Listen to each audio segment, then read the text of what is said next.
Hello, hello, my beautiful friends. We are talking about the awesome power of your vulnerability. I wish I had like a magic marker so I can go, da-da-da, vulnerability, it's coming to you.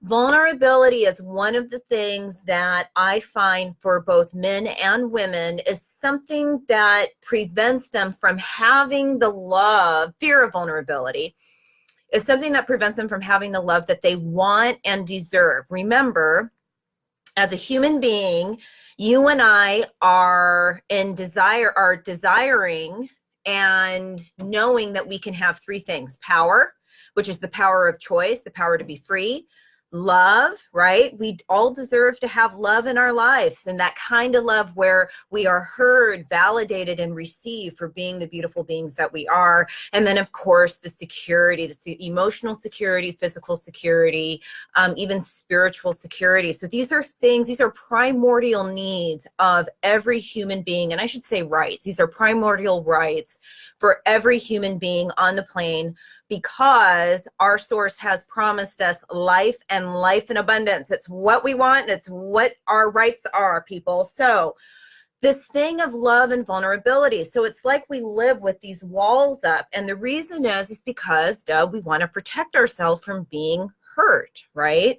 Emotional pain is physical pain, right? When you have your heart broken, and you can have your heart broken in so many ways, it hurts. Your heart hurts, your stomach hurts.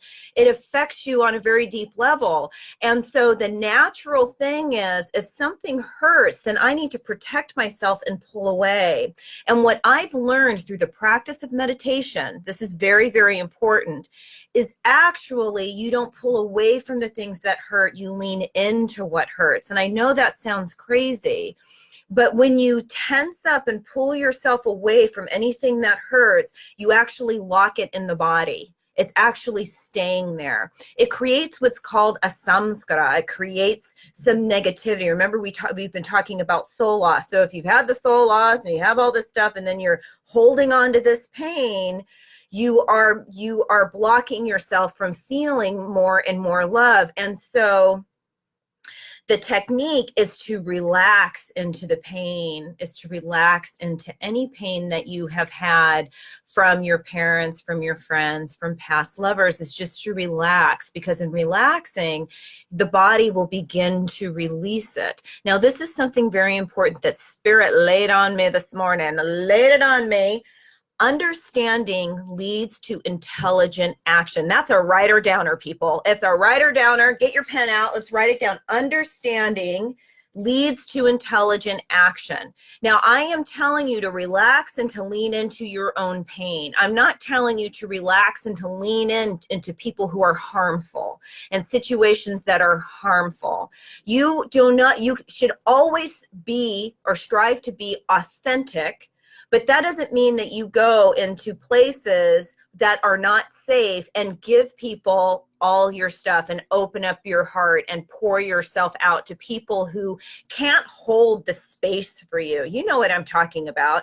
People that have proven that they can't hold that space. Maybe it's too much. They have their own fears of intimacy, right? Maybe they've been wounded and they act out from their woundedness. We've done that. We can understand that. You know, my thing is that rational people, kind people, do not cause harm to others. So we have to be intelligent in where we are vulnerable. Yes. And when we're intelligent, that leads to inspired action. And so we're being intelligent with our vulnerability, but in being vulnerable, we're also being authentic. Now, here's what Spirit wants us to do. This is very important. If you are unable to recognize the fear of vulnerability and to relax into it so that your stuff begins to come up, right? You'll never have intimacy. So I know that if you have fear of vulnerability, you lack intimacy with yourself. Take a deep breath, sigh it out, and you lack intimacy with your source. My word for God. You can use God, you can use Spirit, you can use universe, all that is. We're all on the same page. You are missing a vital component to your joy and to your life. Yes? So the practice actually is meditation. The practice is to sit in silence for 3 minutes. And Spirit's speaking to me right now. You sit in silence for 3 minutes, but you sit in silence with your source. You invite the source in. In my mind, I sit with source. Source can be a light. Source can be maybe Jesus in your mind. You can sit in meditation. Wouldn't that be beautiful? Jesus was one of the great, great lovers. Maybe you sit in meditation with one of the bodhisattvas. Maybe you sit in meditation with Kuan Yin. With whomever comes, whatever archetype comes in your mind, to sit in silence and just receive. If you cry during meditation, it's because you're doing it right. It's because the stillness and the silence is allowing your stuff to start to come up to the surface. And so what we don't want to do is to suppress. Your tears are cleansing. They are cleansing. I've been teaching meditation for 17 years. And I love it when people cry. It's a safe place. Same thing when you're doing yoga. When you're really into it, you're holding a lot of emotion in your hips. And oftentimes that stuff's going to start to come up and you're going to start to cry. Spirit's saying, let your tears go. Let them flow. Let them flow. Let them cleanse you. Let them cleanse your heart. Let your tears bring me closer to you, is what your source is saying. And when you have an intimate relationship with your source and with yourself, intimacy with other people ceases to be a problem. We oftentimes want to substitute intimacy with ourselves and intimacy with our source as intimacy with other people.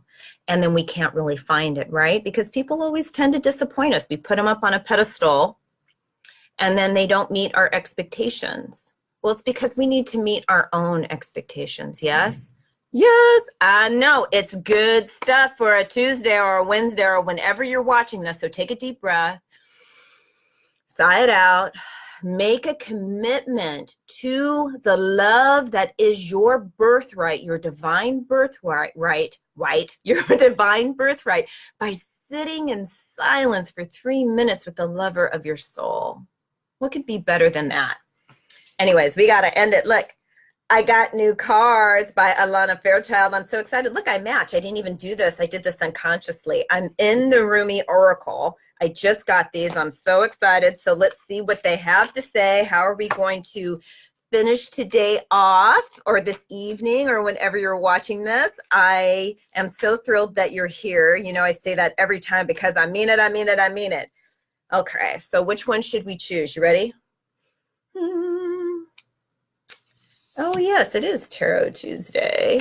Ooh, Victory of Miriam. I love, ooh, this one is giving me like the butterflies in my chest and my heart chakra.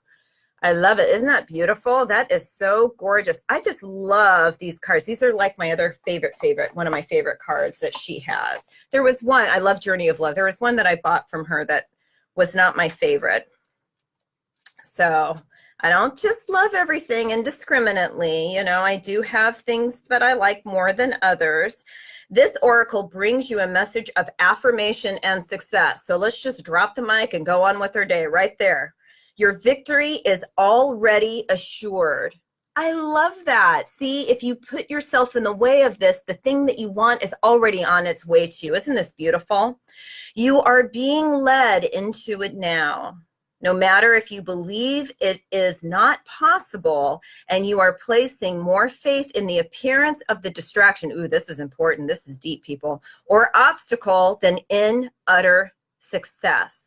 So this is what I am knowing right here and right now. There are some of us that have been so hurt and so wounded, and we don't believe that we can be vulnerable. And Spirit is giving us a message of affirmation. Spirit is speaking to you. Yes, you can. Sit with me for 3 minutes each day and let me take care of it.